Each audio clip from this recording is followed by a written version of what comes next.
In the misty hills of West Bengal, India, the Darjeeling Himalayan Railway hides a chilling secret, the legend of the phantom train.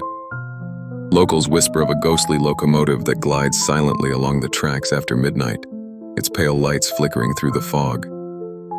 The story traces back to 1944, when a fatal derailment claimed dozens of lives. Some say the spirits of that doomed journey still ride the rails, repeating their final passage. Witnesses report hearing eerie whistles and seeing spectral carriages vanish into thin air, leaving only the echo of tragedy behind.